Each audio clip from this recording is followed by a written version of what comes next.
todos. Queria dar início ao nosso evento sobre Venezuela. Estou feliz de ter aqui a sala cheia. Não são todos os temas que atraem assim, tanta atenção. E é bom porque, de fato, enfim, como vamos ter hoje aqui, né, a oportunidade de ouvir, é um país onde tem acontecido muita coisa.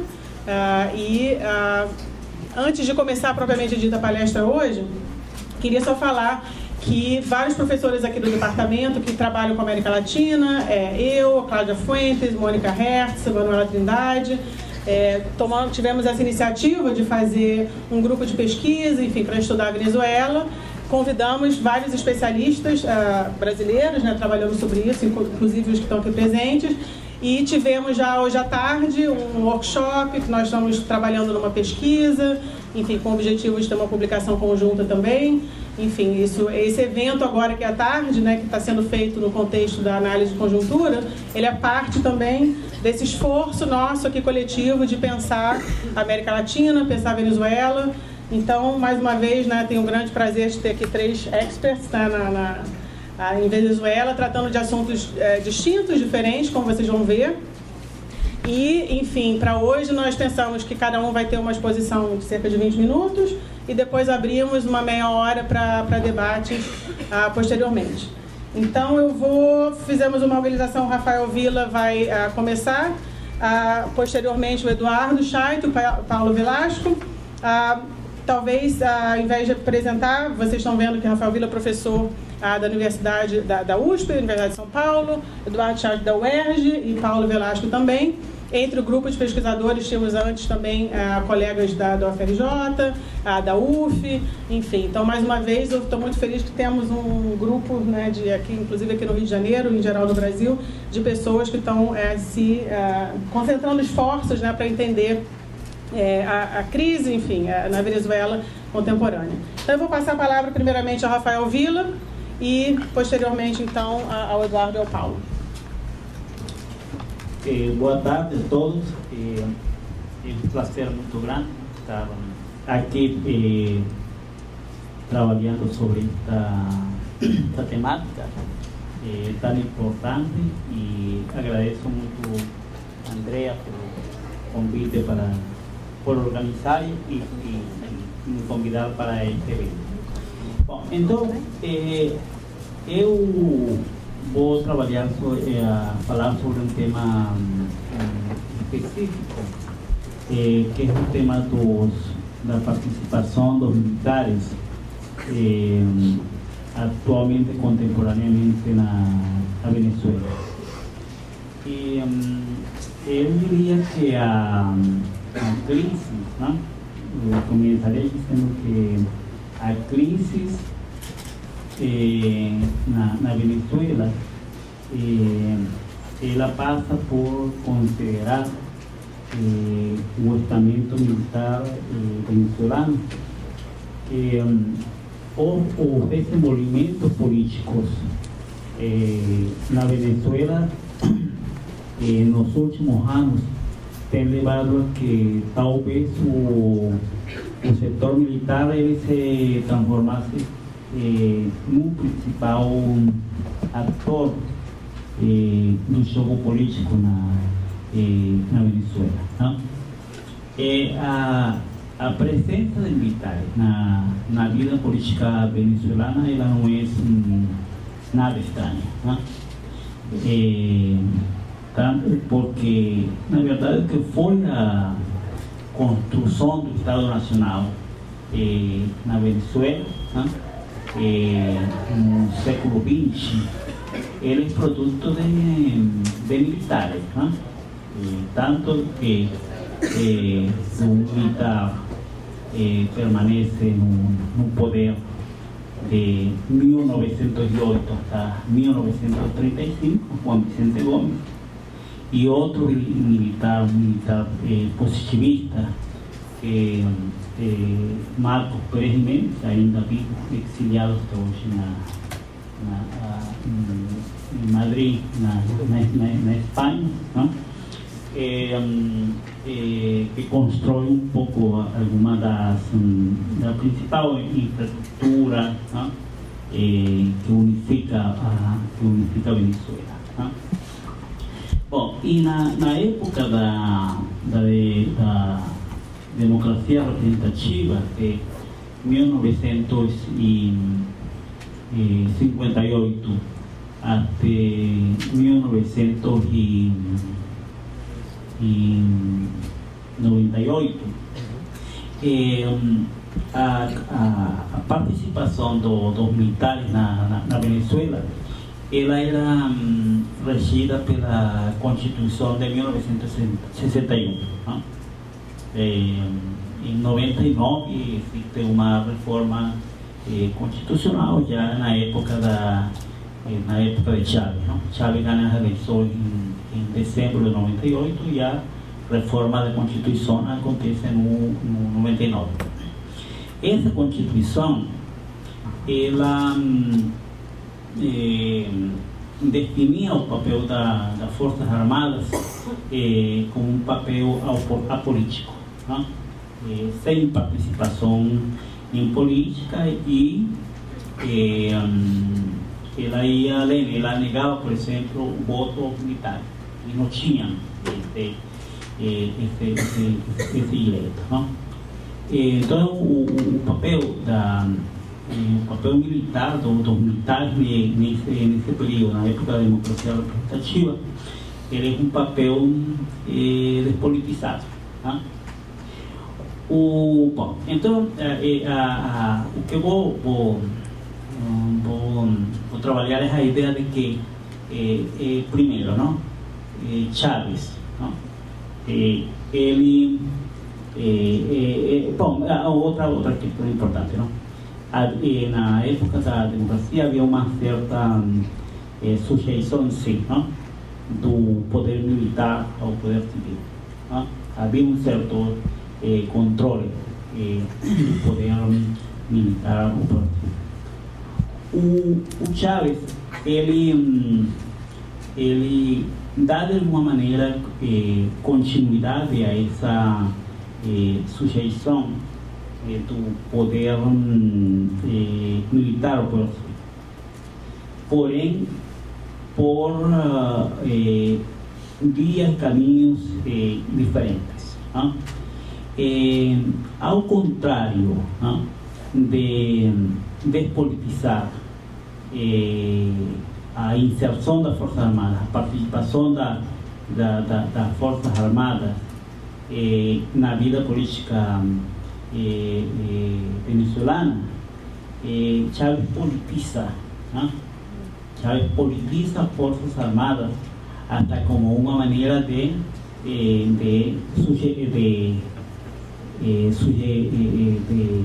subordinar ao controle civil. Mas na verdade o que Chávez faz é estabelecer uma barganha com os setores militares. E Chávez então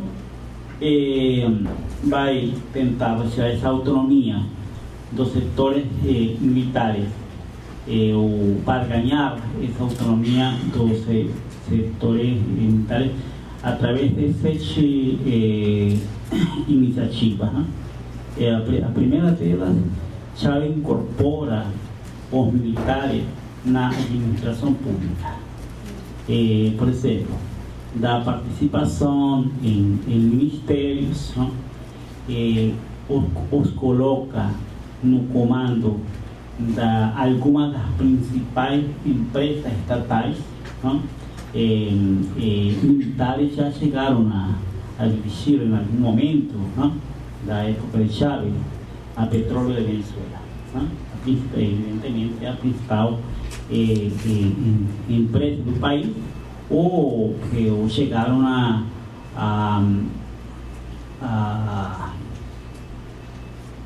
dirigir empresas, por exemplo, como o metrô de Caracas.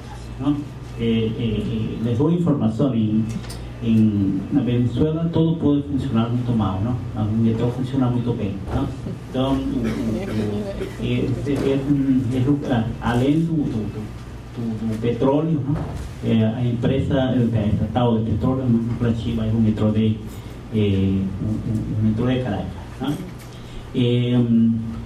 Os coloca também em funções, por exemplo, não, de arrecadação de impostos, não, generais chegam a dirigir o organismo, não, a Receita Federal de lá, não, que chama Senado, não. Então, essa participação, em primeiro lugar, incorpora, não, na administração pública do país. Segundo, a segunda medida que Chávez faz é deixar intocado, não, alguns espaços que os militares controlam desde a época da democracia liberal, não? Especialmente, não, a administração do Ministério da Defesa. Não se conhece até agora, e a Venezuela continua sendo um desses países, não? O ministro de Defesa Civil, não? O Chávez les prorroga essa potestade, não, de comandar os assuntos de defesa, não, os assuntos de defesa através do Ministério de Defesa. Além disso, por exemplo, a oficialidade, não, é muito bem remunerada, não? Remunerado dentro de seus cargos, não? Também no Ministério de Defesa. E a oficialidade em geral é bem remunerada, não? Então, essa é uma medida. A terceira questão, a terceira medida, não, é que o que vai tomar para politizar, mas como uma medida uma maneira de barganhar, não, a sujeição civil, é estimular a participação dos militares em política, sobretudo, não, sobretudo de militares, não, que já perderam baixa, não, da Força Armada, não? Então, por exemplo, um dado que mostra bem isso é que em 2012 se realizam eleições para governadores, não? 48%, não, das 23 governações, 40, ou seja, mais ou menos 11 governadores, não, são militares, não? Militares retirados. Eu não conheço, não sei, haveria que fazer uma pesquisa comparativa, não? Mas não tenho notícias de tanta participação. Aliás, esse aspecto é muito interessante. Esse aspecto é muito interessante, não? Porque assim, esses métodos que não é democracia participativa, não, é democracia eleitoral, não? Mas o Chávez mostra, não? E ele mesmo um exemplo disso, não? Uma maneira de militares participar e de chegar ao poder, não? Pela via eleitoral, pela via eleitoral. E assim, não só isso, há muitos, não? Há muitos, milhares de prefeitos, por exemplo, não? Que participam também, são presidentes de câmaras, de câmaras legislativas, não? Prefeitos, não? Lá se chama alcaldes, não? Alcaldes de município. Então, estimular essa é um fenômeno, não? Um fenômeno bastante assim, os outsiders, não? Tem uma época que a América Latina, nos 90, chegou muito corredor de auto, cantante, não? Palhaços, tudo, não? A política no Brasil, não? Lá foram os militares, não? O Que eram eleitos, né? Foram eleitos, não?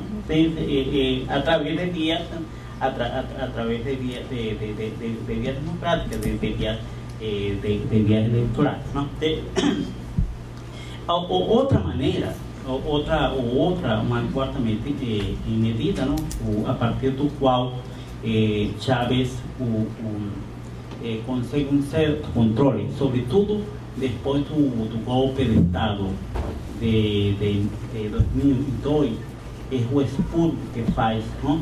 O expurgo que faz nas Forças Armadas, não? Obriga a muitos, não? Oficiais, obriga a muitos oficiais, não? A pedir a base da Força Armada, não? E uma questão muito importante, não? Que é compatível com a doutrina militar, não? Venezuelana, que é a chamada doutrina da segurança cidadã, não? Da segurança o Chávez, ele redefine, não? O rol, os papéis, não? Os papéis dos militares fortemente. Então, sobretudo, a inserção das Forças Armadas, não? Em tarefas sociais, não? Em tarefas sociais, por exemplo, construção de escolas, construção de pontes, medicina preventiva, desastres naturais, não?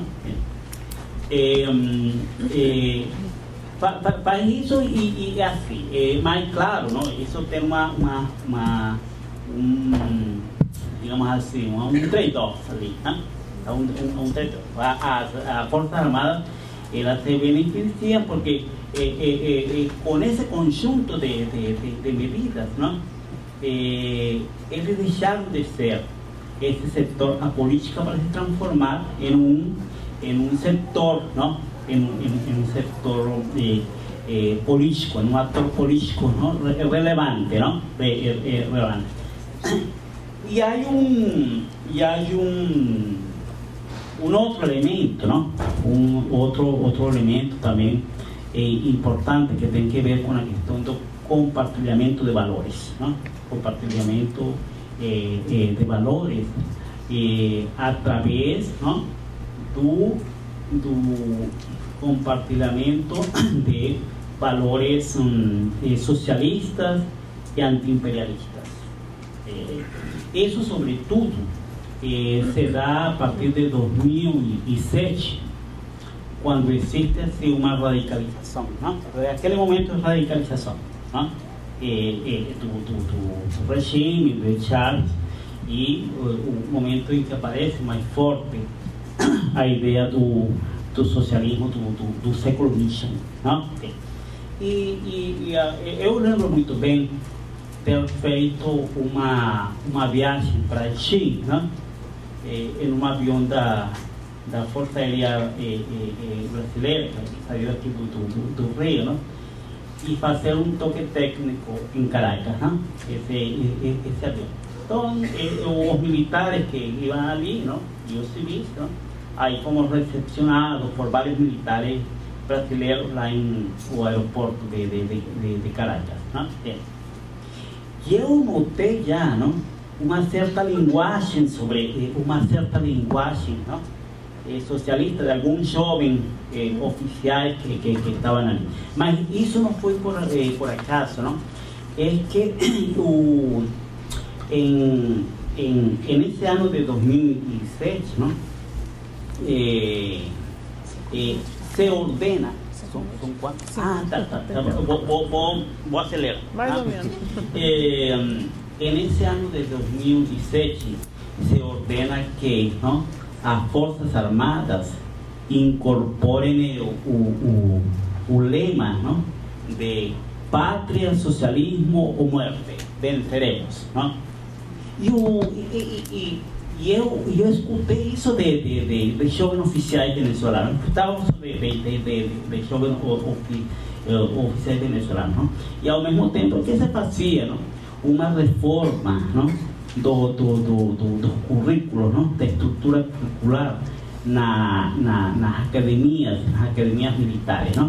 E justamente um militar brasileiro me contava bem recentemente, 15 dias atrás, não? Ele passou um tempo na academia venezuelana. Então, por exemplo, não, a estrutura curricular nas academias militares é organizada em torno de 3 eixos: próceres, não? Pátria e o lema y este lema, ¿no? Socialismo, patria, muerto, venceremos. Entonces, cuando se va a avaliar cada disciplina, ¿no? Cada disciplina se evalúa en torno de esos 3 eixos, ¿no? Y para los capitales, ¿no? O 30% da nota, ¿no? Ele tem que aderir de alguma maneira a esse lema, ¿no? Y para o resto de oficiais, especialidade mais alta patente, ¿no?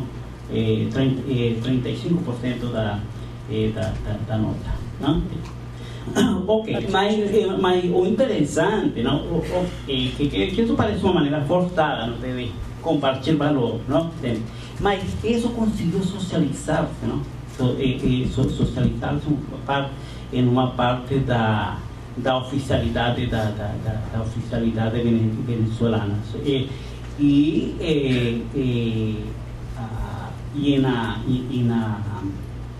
na alta oficialidade também. Ok. Mas, ou seja, ali naquele momento, com Maduro, não? Para acelerar aqui, não?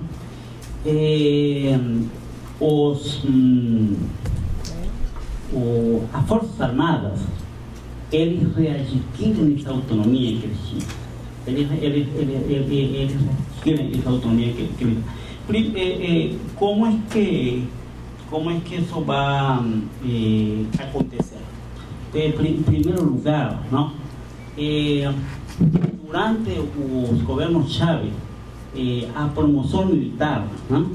A promoção militar se dava de maneira, já não passa aqui, já não vai passar mais pelo Congresso, mas é barganhada entre o presidente da República e a alta oficialidade, não? No governo Maduro, essa barganha não existe mais, não? Ou seja, a promoção militar, não? Ela é desenhada a partir, não? Das próprias alta oficialidades do Ministério de Defesa e do Ministério de Defesa e do Ministro de Defesa, não? Então, na atualidade, não? Existem nas Forças Armadas venezuelanas 1000 generais, alguns dizem que existem mais, não? Mas o dado mais preciso. Ora, só para dar uma ideia, não? Isso é, não? 3 vezes mais que o generalato brasileiro, não?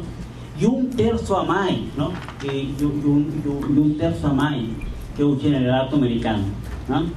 Ou daí é uma maneira, e há uma lista de espera de quase 1000 oficiais que aspiram a general. Essa é o primeiro lugar. Em segundo lugar, não?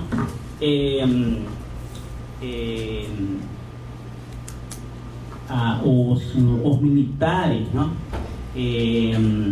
Adquirem um poder político, um poder econômico muito grande, não? Pelo seguinte, não? Eles podem comprar em mercados exclusivos, não? Para militares, não? Na base militares, não? Na base militar, eles controlam a questão do câmbio, não? De moeda estrangeira, não? E eles assim institucionalizaram a participação em uma série de empresas em diversos setores, em diversos setores da economia venezuelana. Eu peguei aqui uma lista, não? Os militares, não? Tem empresas, tem um banco das Forças Armadas, em primeiro lugar. Tem uma empresa no setor da agricultura. Tem uma empresa, não? Militar no setor de transporte. Tem uma empresa no sistema de comunicação. Não? Tem um canal de TV digital. Tem uma companhia de projetos de tecnologia militar. Não? Tem um fundo de inversores. E tem, não? E conseguiram uma empresa de petróleo também. Uma empresa de petróleo. Então, eles estão, ou seja, eles são também hoje uma força econômica, não? Hoje também são uma força econômica. E a outra questão importante, não? É que eles controlam, não? A questão de distribuição de alimentos no momento, que é muito importante na Venezuela, não? Então, assim, finalizar, não? Finalizar. O que acontece, não? As Forças Armadas, elas se transformaram em um ator autônomo, não? Para além do governo, não? Para além do governo Maduro. Não existe uma espécie de grande jogada, não? De grande jogada por parte de Maduro, não? Claro que, ou seja, porque na época de Chávez, não? Chávez sustentava o poder, não? Em uma coalição que era uma coalição do governo, não? Grupos nacionalistas, não? Grupo de esquerda e os militares, não? E os militares, claro, não? Mas tinha uma base social também, não? Os setores populares, não? Setores populares. Mas esse poder, esos grupos eran más o menos con un poder, ¿no? Distribuído, ¿no? En este momento, ¿no? O principal grupo, essa aliança já não existe mais, ¿no? O principal grupo de apoio são os militares, ¿no? Agora, isso em perspectiva, ¿no? Com essa crise que existe na Venezuela, com essa crise de governabilidade, essa crise política e econômica na qual se faz necessário uma negociação, não? Uma negociação. Tem se equivocado um pouco, não? O alvo da inclusão na negociação, não?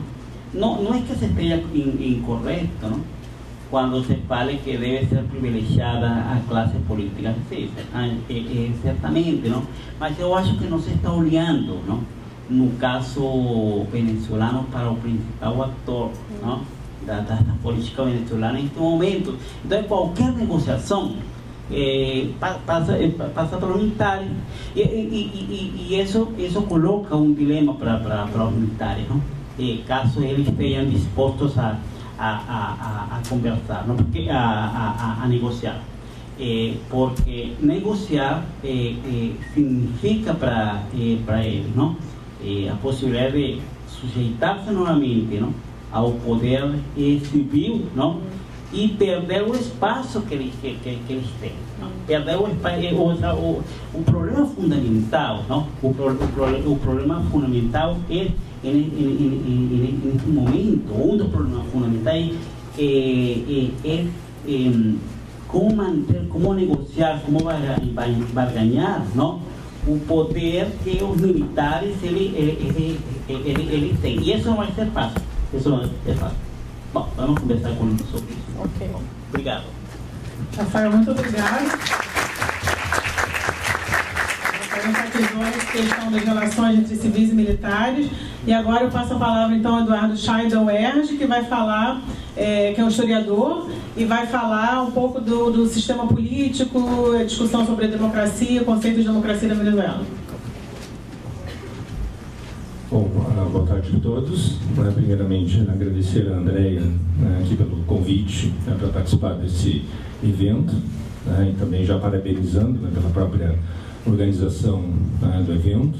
Eu acho muito importante nos meios acadêmicos discutir questões como da Venezuela, atualmente, já que é um assunto também bastante polêmico, controverso, e pelo que sai aí na grande mídia privada, são visões distorcidas, extremamente parciais, ou seja, é necessário realmente pesquisar, debater para realmente discutir o que está acontecendo nesse país, e não só na Venezuela, como também na América Latina como um todo.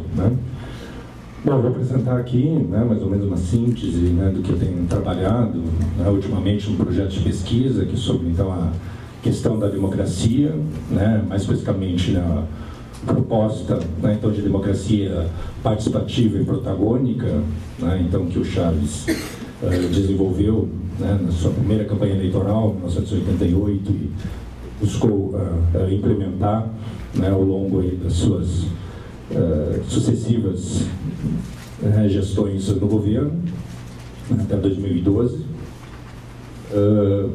Claro, só falar da questão de democracia, ela já é um tanto polêmica, já que há inúmeras concepções do que é exatamente democracia.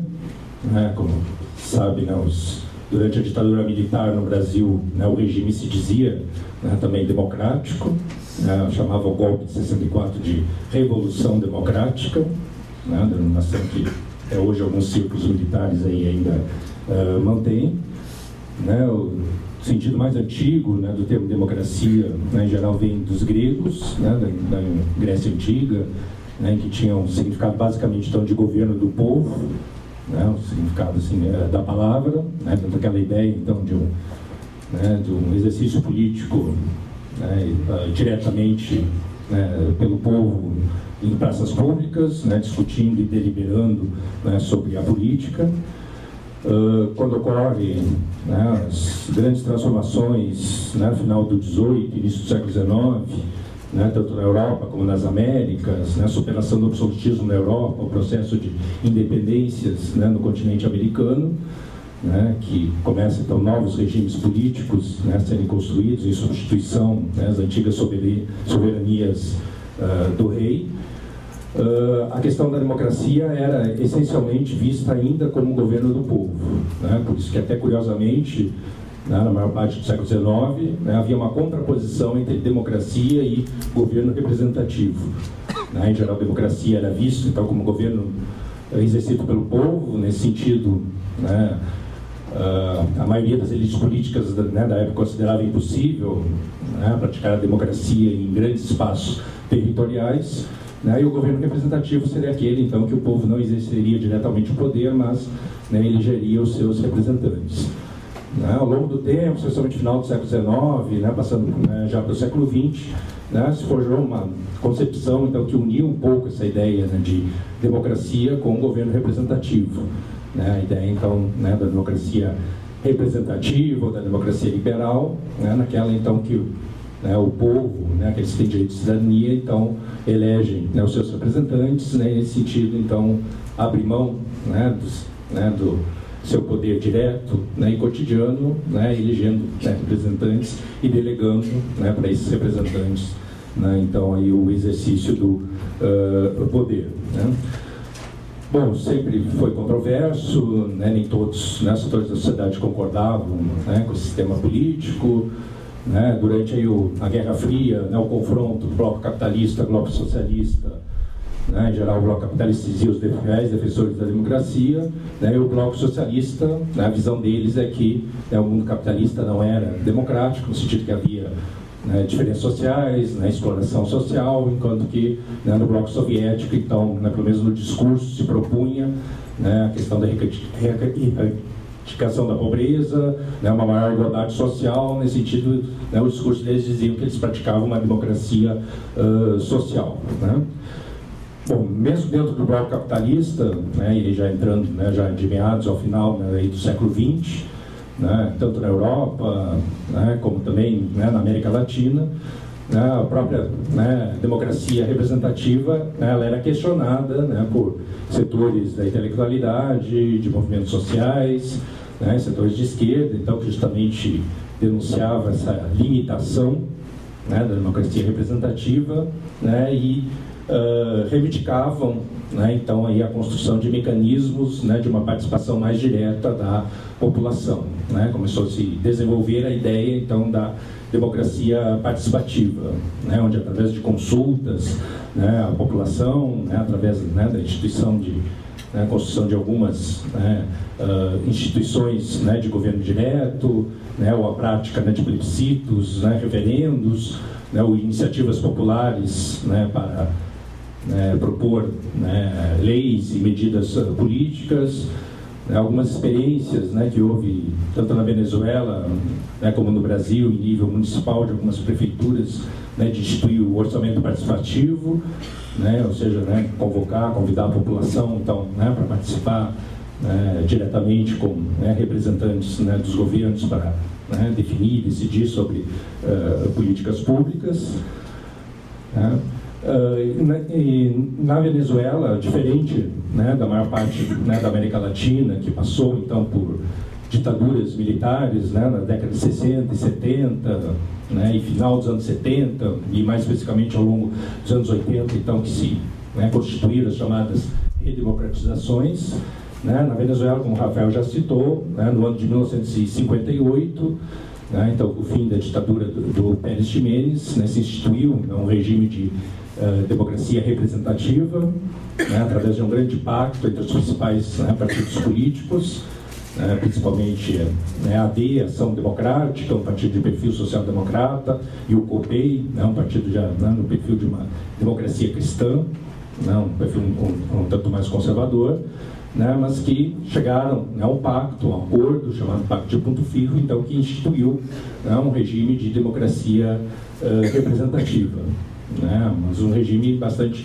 limitado, né, no sentido que, em geral, né, as cúpulas partidárias, né, que, em geral, né, controlavam, né, todo o processo político, havia um certo revezamento, né, de poder entre os principais partidos políticos, né, e esse regime, né, político começou a entrar em crise, né, e a partir dos anos 80, né, quando ocorre na América Latina toda, né, todo o problema, né, da crise dos anos 80, né, a questão da dívida externa, a questão do aumento do desemprego, das desigualdades sociais, né, e a Venezuela foi particularmente mais afetada, né, por essa crise, né, devido à sua enorme dependência no petróleo, né, o petróleo de longe o principal produto de exportação, né, que vinha nos anos 70, né, no período de alta do preço do petróleo, e começa a cair, significativamente aí nos anos 80. Né? Então a crise econômica, né, leva aí a tensões sociais, tensões políticas, né, tem aquele grande movimento chamado Caracaço, né, que foi uma grande rebelião popular, né, na cidade de Caracas no ano de 1989, né, quando, né, um presidente foi recentemente empossado com um discurso, né, social-democrata, né, de trazer o estado do bem-estar social, e aplica, né, quase que imediatamente um pacote econômico neoliberal. Né?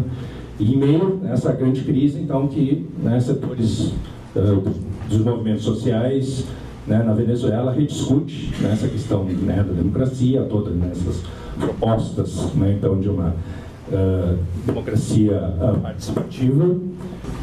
Bom, então, como eu estava dizendo, né, em 1998, então, temos a candidatura, a primeira candidatura do Chávez à presidência da República, né, com a proposta, então, de refundar a República, né, a proposta, então, de, né, até mesmo encerrar o regime, né, de ponto firme e, né, digamos assim, elaborar, né, uma nova etapa, né, uma nova proposta né, então, de república, né, um programa de governo basicamente nacionalista, anti-imperialista, né, e popular, né, no qual então a questão democrática era um dos eixos, né, da sua proposta, né, e nessa proposta então, né, seria basicamente, né, aquilo então, né, ao longo aí dos governos Chaves, né, tanto, né, ele referenciava, né, a questão então da chamada democracia participativa e protagônica, né, então era uma proposta, né, de não acabar com a democracia representativa, né, mas, digamos assim, ampliar essa democracia representativa com, né, a chamada democracia participativa, instituindo,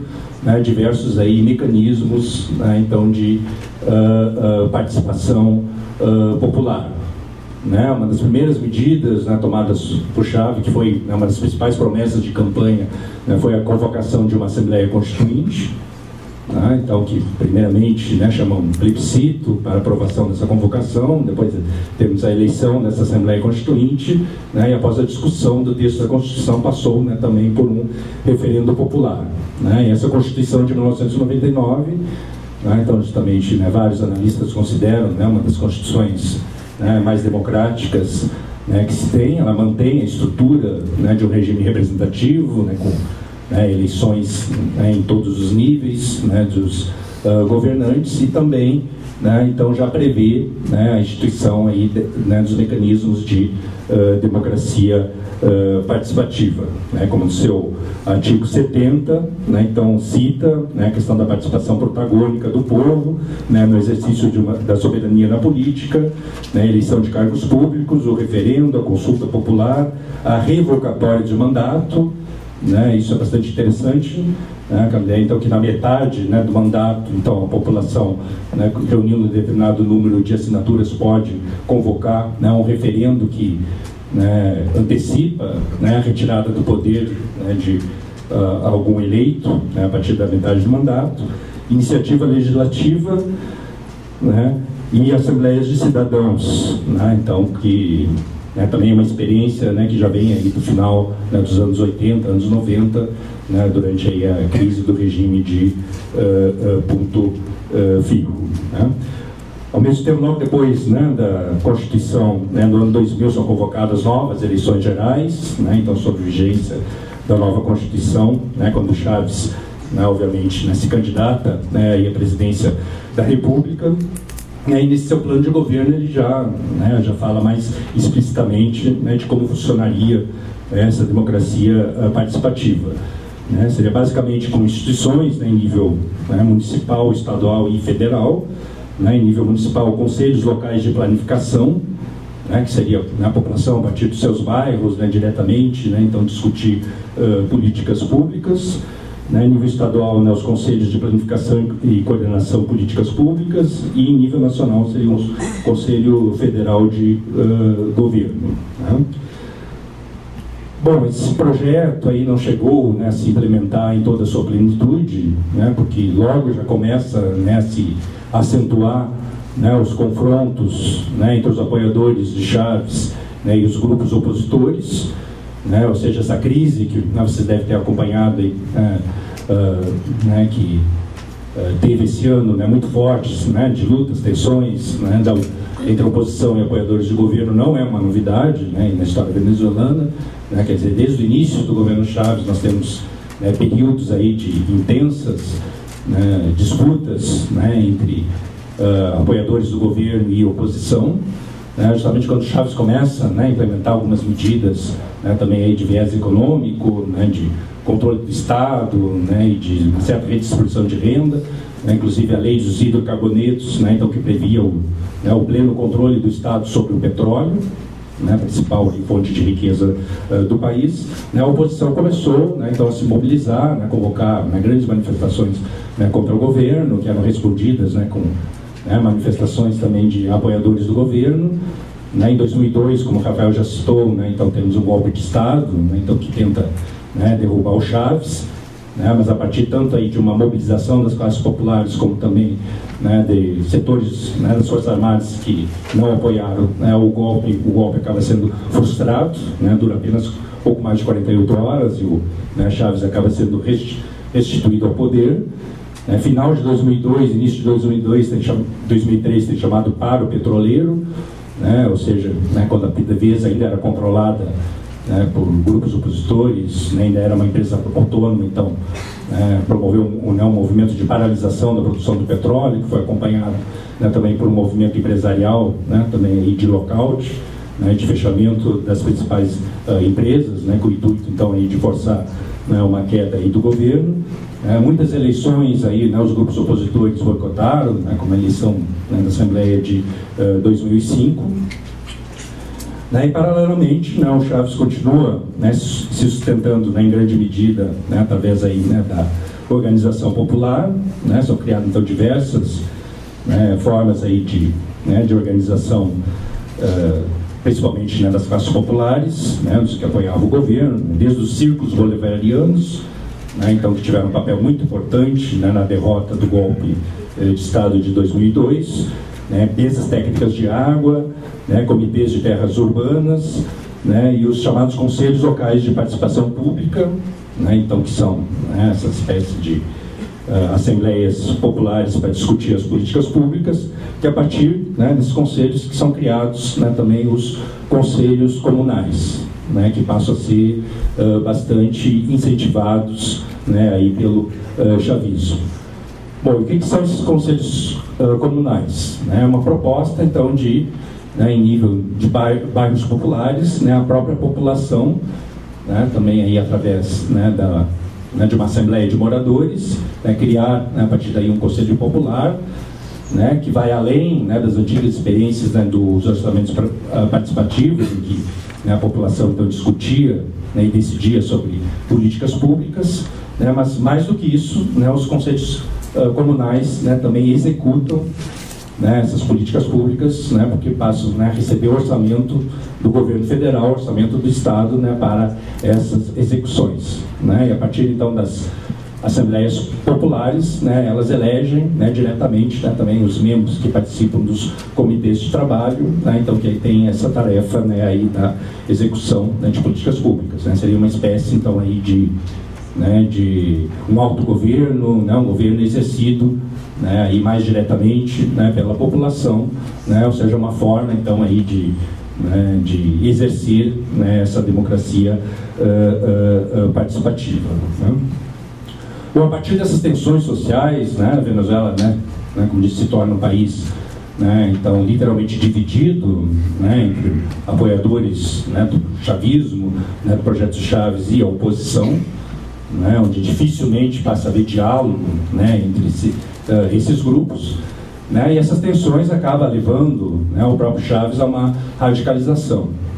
Como também o Rafael já apontou, a partir de 2005, Chaves começa a falar então, em socialismo do século XXI, e a sua proposta para a nova campanha eleitoral presidencial em 2006, quando ele se candidata a mais uma reeleição, é a questão agora não mais da convivência entre democracia representativa e democracia participativa, mas que a democracia participativa então iria substituir a democracia representativa, iria superar essa democracia representativa, passa a desenvolver também a ideia para executar esse chamado socialismo do século XXI, a construção do Estado comunal, um Estado então que se basearia nesses conselhos comunais e nas comunas. As comunas seriam uma espécie de agregação de vários conselhos comunais. E nesse novo programa eleitoral então, de 2006, já fala então claramente nessa questão então, aí, da criação do Estado comunal, e também nesse novo discurso, agora tem trecho aí que eu destaco, que é interessante, que o Chaves afirma então que a soberania popular não pode ser representada, ou seja, a única forma agora que ele entende então de soberania popular seria uma soberania exercida diretamente pela população. Bom, em 2006 foi a mais ampla vitória eleitoral do Chaves, foi eleito então com cerca de 62% dos votos. Claro, foi uma época também que o preço do petróleo estava alto, havia inúmeros recursos também para os programas sociais, né, as chamadas missões, né, que o Chaves aí implementou, né, então sem dúvida, né, época que estava com a mais alta popularidade, né, e ele tentou, né, digamos assim, já institucionalizar, né, essa nova forma de Estado, né, através de uma ampla reforma constitucional, né, no ano de 2007, né, na qual propunha então, né, mudar vários artigos da Constituição, né, um deles, né, seria justamente aí o de transferir, né, várias atribuições que eram de governos municipais e governos estaduais para os conselhos comunais e para as comunas, né. Tem um artigo que é proposto nessa reforma, né, constitucional, né, que ele fala, né, que o povo depositário da soberania exerce diretamente através do poder popular.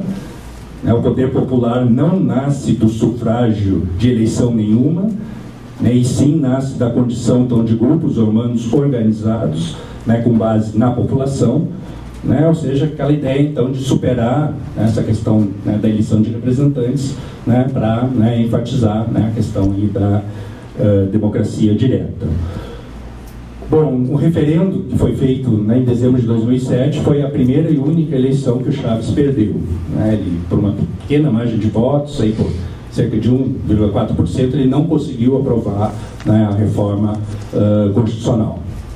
Muito mais, digamos assim, por uma certa abstenção de alguns setores, né, do próprio chavismo, considerar aquelas discussões, né, que não foram muito bem feitas, foi uma proposta que veio, né, de cima para baixo, mas também porque o chavismo nunca foi também um grupo homogêneo, né? Dentro do chavismo há diversas tendências e há grupos, né, mais moderados, né, que não concordavam com essa radicalização, né, que o chavismo, né, começou a, né, a promover a partir aí de 2006. E desde então a gente, né, a Venezuela passa a ter uma situação tanto ambígua, né, porque por um lado continua existindo então um estado representativo, né, um governo representativo, eleições periódicas, e ao mesmo tempo, né, o Chaves, a partir do seu governo, né, ele promove cada vez mais, né, o apoio e o incentivo à criação, né, de conselhos comunais e comunas. Né, tanto que a última vez que eu consultei, né, o Ministério do Poder Popular, o site, né, estavam registradas oficialmente, né, 46.462 conselhos comunais e 1.608 comunas, né, em todo o território venezuelano. Né, então é bastante expressivo, né, a expansão aí dessas instâncias, né, aí de poder popular. Né, e além dessa ambiguidade, né, então aí de essa convivência entre, né, o governo representativo e a proposta do Estado comunal, né, que era, né, o discurso aí do chavismo, né, também, ao meu ver, é um processo um tanto contraditório, né, porque, por um lado, há todo, né, esse projeto, né, então, de instituir esse poder popular, de transferir para a população, né, essa espécie de autogoverno, né, através das comunas e dos conselhos comunais, mas, por outro lado, é um processo muito mais de cima para baixo, né, que ele veio muito mais instituído pelo próprio Estado do que a partir de uma organização de base, né, da população. E mais do que isso, né, é um processo também muito controlado, né, pelo próprio Estado.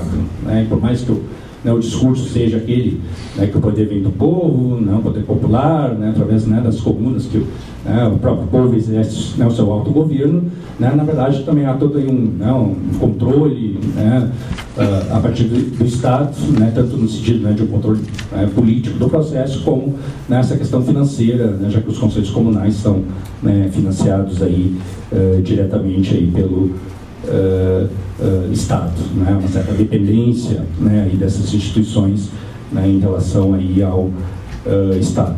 Bom, como já, né, o meu tempo aí já foi esgotado, eu gostaria de falar um pouquinho, né, sobre a questão, né, agora do governo Maduro, da crise recente, né, e tal, mas, né, não vou abusar do tempo. Depois, se surgir alguma pergunta, alguma coisa assim, né, a respeito, né, eu posso, né, falar um pouco, né, também sobre isso. Está ótimo. Obrigada, João. Certamente nas perguntas a gente tem tempo para retomar alguns pontos. Agora, então, passo a palavra ao Paulo Velasco, da UERJ também, professor de Relações Internacionais, que vai falar um pouco sobre as relações externas da Venezuela, política externa, colocando ela no contexto regional e global. Obrigada. Obrigado, Andrea. Obrigado aí pela iniciativa e parabéns também. Acho que é importante sempre olharmos para a nossa região, ainda mais um tema tão polêmico como Venezuela. Para mim é sempre um prazer voltar ao IRI por um motivo muito particular, né? Foi aqui que eu fiz o meu mestrado há exatos 15 anos. Quem me orientou foi a professora Mônica Herz, que saiu há pouco. Então é muito legal sempre voltar a casa, volto periodicamente para dar palestras, enfim, participar de outros eventos. É muito legal estar aqui sempre. E é muito bacana ver não só alunos do IRI, né, mas ver alunos da UERJ também aqui presentes. Então, legal vocês terem vindo, tanto de graduação quanto de mestrado. É muito bom ver aí essa mistura de, talvez, os dois principais centros de pensamento em RI, pelo menos no Rio de Janeiro. Então, é bem bacana. Bom, o meu desafio aqui é falar em 20 minutos sobre as relações externas da Venezuela. Tentarei me ater ao tempo, fazer algumas considerações gerais para além da dimensão de política externa, claro. Não dá para pensar a dimensão externa sem olhar para a dimensão doméstica da Venezuela.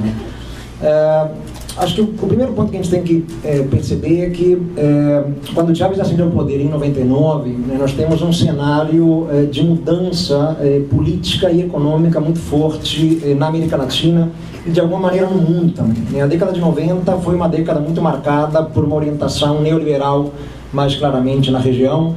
A década de 90 já começa com esses impulsos neoliberais, basta vocês olharem para as três maiores economias da região, o México com Carlos Salinas de Gortari, o Brasil com Fernando Collor de Mello e a Argentina com Carlos Saúl Menem, quer dizer, uma orientação neoliberal que rompia com aquela tradição mais desenvolvimentista que havia e que prevalecia na região como um todo. Foi uma década marcada em alguns momentos por um crescimento econômico, mas foram feitos ajustes muito duros, pelo menos os efeitos sociais dos ajustes foram bastante dramáticos. O Brasil conseguiu a proeza de domar o dragão da inflação com o Plano Real, ajustes macroeconômicos de toda sorte foram feitos, houve algum grau de abertura econômica e de abertura comercial, em alguns casos muito importantes, o México se abriu muito, a Argentina se abriu bastante também, o Brasil se abriu em menor escala, mas também se abriu, mas o fato é que ao final dessa década a avaliação ela não era muito positiva, a conta de alguma forma ficava no vermelho, e começa a surgir ali, de fato, não só na América Latina, mas no plano global, esse é o efeito da globalização,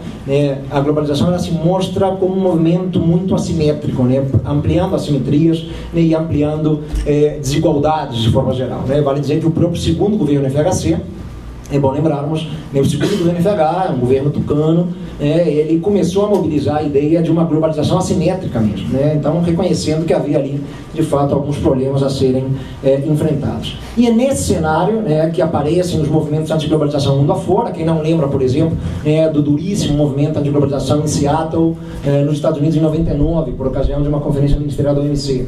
Algo parecido aconteceu numa reunião do G7 em Gênova, naquele mesmo cenário. E pouco depois, no início dos anos 2000, o surgimento do Foro Social Mundial em Porto Alegre. Depois teve algumas sessões, houve algumas de suas realizações fora do Brasil, na Índia, enfim. Então, é um cenário muito particular. É nesse contexto que Chávez ascende à presidência, eleito pelo movimento da Quinta República em 98, ele assumiu em 99, tinha tentado chegar ao poder através de um golpe em 92, não foi bem sucedido, depois chega, como já foi comentado aqui, pela via democrática. E ele vai, justamente por conta disso, introduzir uma reformulação.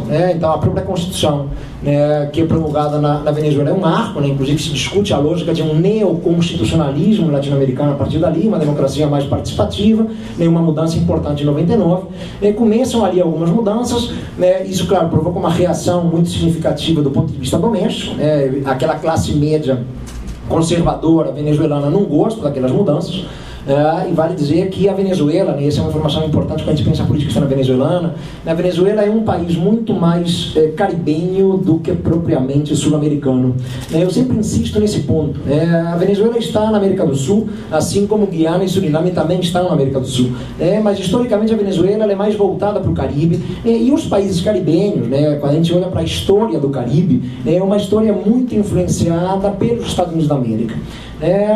Miami fica 2 horas de avião de Caracas, então é comum as classes mais abastadas da Venezuela passarem um final de semana em Miami, fazendo compras. Então é um país que sempre foi muito influenciado pela relação com os Estados Unidos, pela presença dos Estados Unidos, e de alguma maneira o Chávez incomoda esses grupos que estavam habituados com essa prática, ou com essas práticas. Aqueles partidos que durante 40 anos se revezaram no poder, partido de centro ou de centro-direita, AD e COPEI, eles de fato estavam habituados a essa lógica, a essa dimensão. E aí o Chávez vai bagunçar um pouco o coreto a partir de 99, né, introduzindo uma série de mudanças, inclusive constitucionais muito significativas. Há uma tentativa de golpe contra ele, como foi dito aqui, né, ele consegue voltar ao poder pouco mais de 2 dias depois. Em 2004, esse é um ponto fundamental, ele passa por um referendo revogatório, né, e a população o confirma como presidente. A partir daí, podemos dizer, a partir de 2004, é que de fato o Chávez adota uma política externa mais assertiva, de forma mais clara. Ele se sente fortalecido, ele consegue de fato se manter no poder, né? Ele venceu um golpe em 2002, ele venceu um referendo revogatório em 2004, ele se sente mais à vontade, né? E some-se a isso o fato de que a oposição venezuelana, em anos seguintes, decidiu simplesmente abandonar o processo político, né? Esse é um ponto importante, né, de ser informado aqui, né? A oposição venezuelana, que está longe de ser, atenção senhores, cuidado aqui, né, está longe de ser unida, não se enganem, Deus meu, por favor, né? Não se enganem aqui. Okay? Se usa o termo mesa da unidade democrática, mas tudo que não há na Venezuela na oposição é unidade, é união. Né? Basta a gente comparar os partidos, primeiro Justiça e Vontade Popular. Né? Eles não dialogam. Né? Basta vocês compararem as grandes lideranças dos dois partidos, né? O Henrique Capriles de um lado, né? E o Leopoldo Lopes de outro. Eles não se entendem. Né? Colocamos os dois numa mesa aqui, eles não vão se entender em nada, absolutamente nada. Então, reconhecemos aí uma oposição que, enfim, decide se alijar do processo político na Venezuela a partir de meados da década passada. Isso dá mais força ainda ao Chávez. E aí, quando olhamos para a política externa dele, né, reconhecemos algumas iniciativas bastante características, e esse é o foco que eu quero pontuar com vocês aqui, até porque, né, como já foi colocado, tanto pelo Rafael quanto pelo Eduardo, né, a imprensa trata isso muito mal.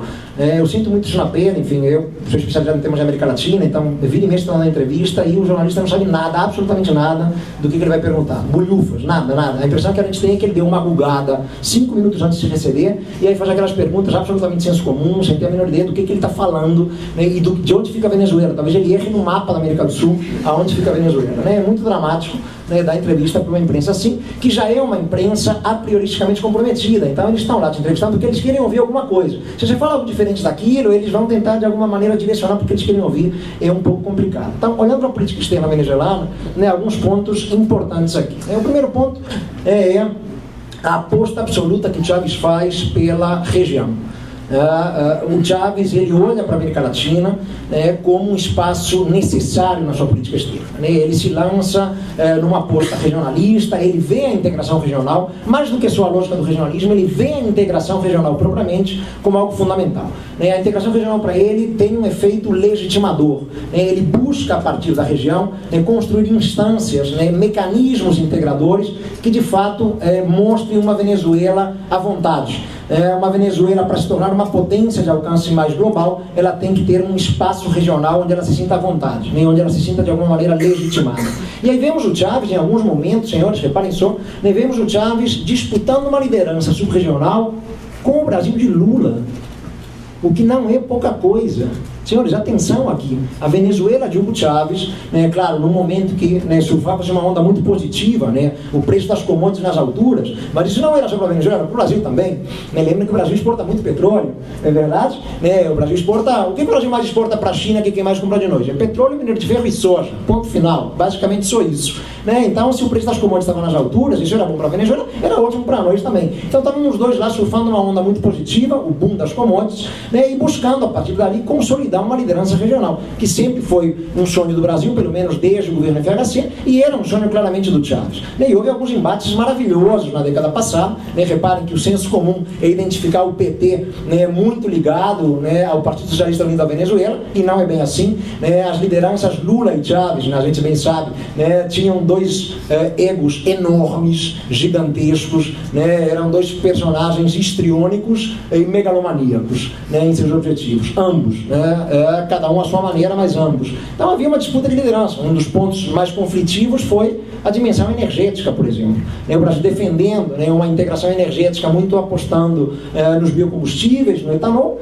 Isso, convenhamos, não interessa muito a Venezuela. Não tira o pé. O que a Venezuela vai querer ficar falando de etanol, se ela sobrevive única e exclusivamente a partir da produção e exportação de petróleo e de hidrocarbonetos? Só. né? Lembrem que a Venezuela tem mais ou menos sua economia entre 70% e 85% assentada no petróleo. Isso varia de ano para ano, de momento para momento. Entre 70% e 85% da economia, do PIB venezuelano, é assentada no petróleo. É um caso extremo de doença holandesa, né? Então, tínhamos ali uma Venezuela, claro, não queria ouvir falar em etanol, em biodiesel, nada disso. Então, foi um dos embates, né, clássicos da década passada.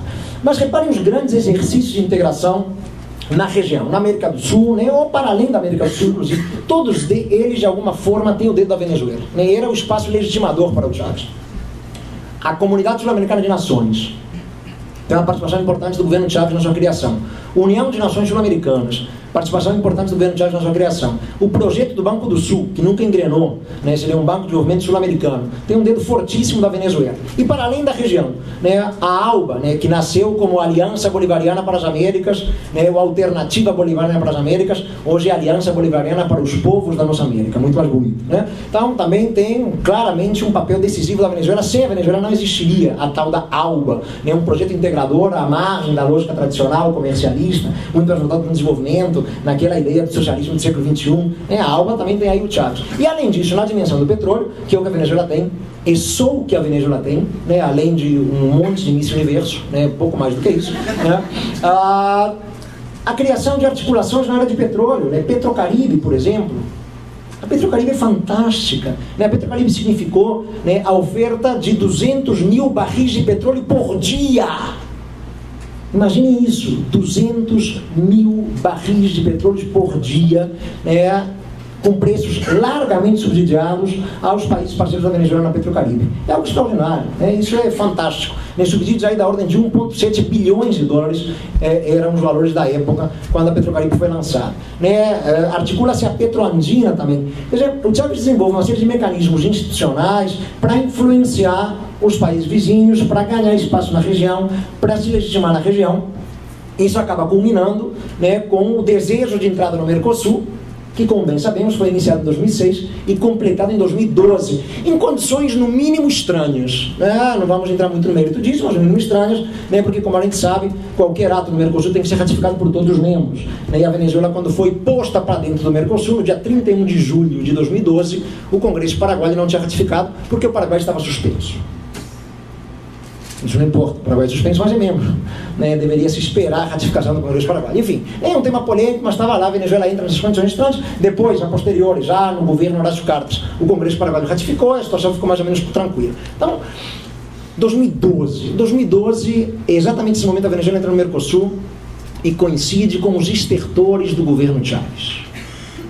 Chávez já muito doente, né? Lembro também mais ou menos nesse momento foi lançada a Comunidade dos Estados Latino-Americanos, vocês já ouviram falar dela, a CELAC, lançada em dezembro de 2011 em Caracas, né? A terceira conferência latino-americana e caribenha que lançou a CELAC foi em Caracas, no final de 2011.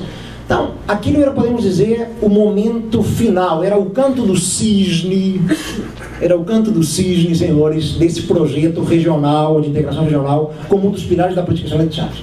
Porque dali para frente a situação se deteriorou muito rapidamente. Né? O Chávez é reeleito no final de 2012, morre sem tomar posse, e o Maduro assume em 2013, em outras eleições, né, em que ele venceu por uma margem muito pequena, o Henrique Capriles. E eu costumo dizer que, para sermos justos na análise da Venezuela e da crise venezuelana, temos que observar, senhores, que o Maduro não teve um minuto de paz. Desde o primeiro dia do seu governo é caos o tempo todo, são resistências, são críticas, são pressões de todos os lados. Vale dizer que para isso contribuiu muito o governo Obama. Atenção, né? O cara Obama é simpático, a Michelle é uma gracinha, a família é fofinha, né? Mas cuidado, atenção, senhores, quando a gente pensa na política externa americana, né, para a América Latina é muito complicado. O Partido Democrata, por tradição, ele olha mais para a América Latina do que o Partido Republicano. Esse é um ponto importante. Por tradição, olha muito mais do que os republicanos. E o Obama olhou muito para a América Latina por uma série de fatores, inclusive por uma presença maior da China na região. Lembrem que um dos atos dele foi se aproximar de Cuba. Extraordinário. Por quê? Porque ele via a China aí ganhando espaço. Essa é uma das variáveis importantes nessa equação. Então começou a se preocupar, claro, com aquela Venezuela, né, já num momento em que a situação não era tão boa, né, de 2003 para frente a situação melhorou muito, porque de lá para cá o preço do petróleo despencou muito sensivelmente, né, o petróleo sai de 130, 140 para 35 há 2 anos, há 1 ano e pouco, agora está em 45, a Venezuela não sobrevive, simplesmente não sobrevive com o petróleo a um valor tão baixo, né. Então houve ali uma campanha muito dura, de fato, e a mídia, evidentemente, tem um papel decisivo nisso, né, sempre a mídia, né. Vou só passar uma informação rápida aqui, né, existe um conjunto de jornais latino-americanos chamado GDA, vocês devem ter ouvido falar já, Grupo Diários de América, né, que reúne o Globo, o El Mercúrio do Chile, La Nación da Argentina, enfim, entre outros, né, o El Nacional, entre outros jornais de referência na América Latina, todos jornais bastante conservadores, antiprogressistas, e que fazem uma campanha permanente contra qualquer governo progressista na região. Esse é um ponto importante.